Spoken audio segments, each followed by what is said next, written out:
তাদেরকে চাঁদা দেওয়া লাগে। এইরকম একটা পরিবেশ পরিস্থিতি প্রায় সব হাট বাজার যখন একটা সন্ত্রাস একটা আধিপত্য, যেখানে মানুষ ভয়ের রাজত্ব ভেঙে কিন্তু গণঅভ্যুত্থান করেছিল, নতুন করে আবার ভয়ের একটা রাজত্ব, ভয়ের একটা শাসন তৈরি করা হচ্ছে।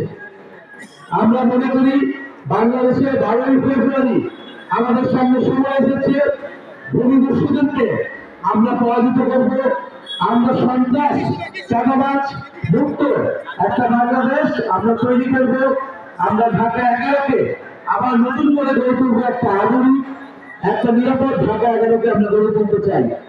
এবং আপনারা বিভিন্ন জায়গায় জানেন যে অলরেডি আমাদের ব্যানার পোস্টার ছেড়া হচ্ছে, অলরেডি আমাদের সমর্থকদের হুমকি দামকি দেওয়া হচ্ছে। তো আমরা বলতে চাই যে এই হুমকি দামকি গায়ের করে জনদখল করে হাসিনা সরে বছর চেষ্টা করছে, কিন্তু শেষ রক্ষা কিন্তু হয় নাই। এবং জনগণ যেদিন রাত হতে নামে সেদিন কিন্তু কারোর কোনো নিস্তার থাকে না। একটা কথা বলে যে চোখের 10 দিন গৃহস্থের একদিন, তো গৃহস্থের একদিন কিন্তু 5ই আগস্ট আমরা দেখিয়েছি। ইনশাল্লাহ 12 ফেব্রুয়ারি আমরা দেখিয়ে দেব।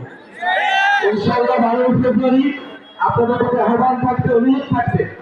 16 বছর ধরে ভোট হতেছে, এই ভোট বাংলাদেশের একটা সুষ্ঠু নির্বাচনের মাধ্যমে মানুষ সরকার নির্বাচিত করবে এবং গণভোট হবে, 2টা ভোট।